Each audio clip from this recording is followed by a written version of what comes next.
Jay Johnson. Mr. Secretary, thanks very much for joining us. Thanks for inviting me, Wolf. Glad to be here. I'm in your studio, and you were in my hometown with my friend Rudy Giuliani. I'm in New York. Yes, you are. He speaks very highly of you. I know you were just here the other day. I want to get to New York in a few moments. But how much of a homeland security threat, not a threat necessarily in Iraq or Syria, but right here in the United States, does ISIS pose? Wolf, ISIL represents a very, very dangerous organization and a very significant potential threat to homeland security for a number of reasons. They are a dangerous organization that has acquired territory in Iraq and Syria from which they could launch attacks, train, command and control. They've demonstrated a depravity and a willingness to kill Americans because they are Americans. And so we've got to take the fight to this organization. The president is in New York today, beginning today, tomorrow, the day after, to help form this international coalition against ISIL, and we've already begun to take the fight with airstrikes in Iraq. It's a very significant concern, and it's one we simply have to address. From your standpoint, and you are the Secretary of Homeland Security, what is a bigger threat to the U.S. homeland, Al-Qaeda or ISIS? I don't generally rank threats of that nature. What I've continued to say and what I believe is that we've got to keep our eye on the range of threats. Al-Qaeda in the Arabian Peninsula, for example, is still active, and there are other groups out there that remain active. Al-Qaeda in the Arabian Peninsula has demonstrated in the past a willingness to try to attack our homeland. So from my homeland security perspective, we've got to continue to keep our eye on all of this. We're in an environment now where these groups are competing for recruits, for fundraising, and probably attention. So I'm focused on all of it. ISIL right now is the organization that is the most prominent on the world stage and has got everybody's attention. And truly it represents a very dangerous organization that we've got to continue to focus on. In the last couple hours, we've learned that a French citizen in Algeria, North Africa, in Algeria, is being threatened by an ISIS affiliate. This is the ISIS hostage known to be kidnapped and threatened outside the borders of the so-called Islamic State. First time I think this has happened. They say unless France stops bombing ISIS targets in Iraq, they're going to kill this guy.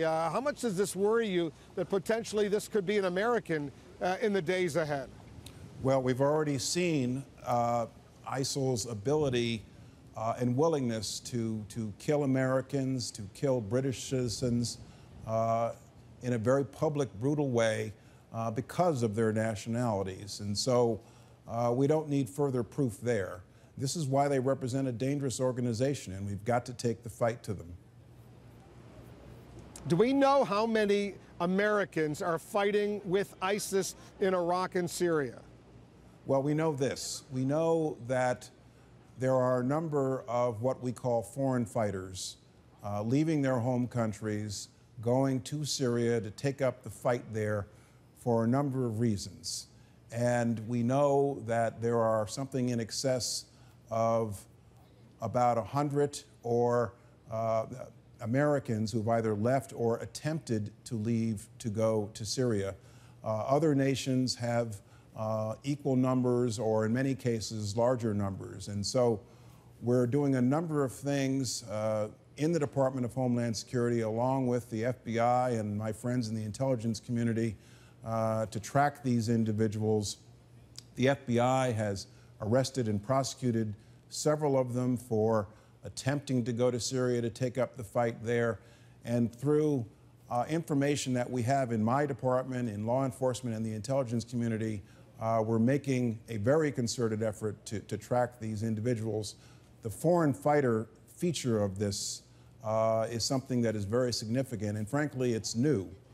It's new in terms of our homeland security counterterrorism efforts. It's not something, for example, that we faced in 2001 on 9/11.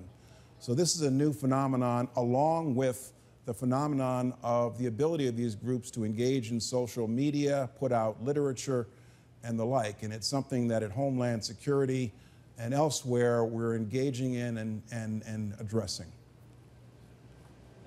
Very quickly, do you know that, does the United States know the names of those 100 Americans who are fighting alongside terrorists in Syria and Iraq? We have a reasonably good sense of who to track from various records and our capability to track the travel of these people through intelligence efforts. We have a reasonably good sense of who we're interested in, who the individuals of suspicion are. As I mentioned, there have been some arrests made already, and we've got to stay focused on it. We've got to continue to be engaged. Let me turn to the Secret Service. The Department of Homeland Security, as you know, oversees the U.S. Secret Service. There was this amazing incident, and I covered the White House for a long time. I remember a lot of fence jumpers, but this guy, Omar Gonzalez, he was able to not only jump over the fence, run over the lawn of the North Portico, and actually walk into the White House. This is a shocking development, and they've now found that he had 800 rounds of ammunition. He had a hatchet. How could this happen, Mr. Secretary? Well, that's what I'd like to know.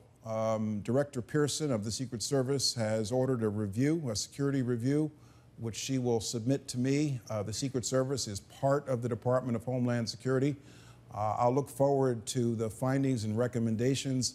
I'm going to wait till the facts are in before I draw any conclusions. This is clearly, however, a series of troubling events. Here's what especially worries me, and I spent a lot of time covering the White House and dealing with the Secret Service. What kind of message does this send to terrorists out there if some guy can randomly jump over the fence and actually walk into the White House? Well, as CNN has already reported, we've ramped up security at the White House already in reaction to Friday night's event. The thing I'd like to point out is the Secret Service does a phenomenal job day in and day out of protecting the president and other world leaders. Right now, as we speak, there are 140 foreign leaders coming to New York City, and the Secret Service at one level or another is responsible for the protection of all of them. And they do a remarkable job. You think somebody needs to be fired? I'm going to wait for the facts to come in. As the president said earlier today, I have a lot of confidence in the Secret Service and its leadership. I want to see what the review says. I assume you saw that story in the Washington Post today saying that there's been a problem at the Department of Homeland Security because of all the significant turnover. A lot of people leaving their positions, senior positions, because they can make a lot more money in the private sector, and it's demoralized the Department of Homeland Security. I wonder if you want to respond to that report. Well, my reaction to that report is, where's the Washington Post been for the last 9-12 months? We have totally revolutionized the department and its leadership. There have been 12 presidential appointments, including myself, to department leadership positions just in the last 9 months. Something like 90% of all of the senior level positions in my 240,000 person agency are now filled with new leadership. We're focusing on morale. We have a campaign to address morale. And so we're making significant progress. The story refers to events from several years ago, and the department has been largely remade ever since. I guess the follow-up question is, low morale, has that made Americans less safe?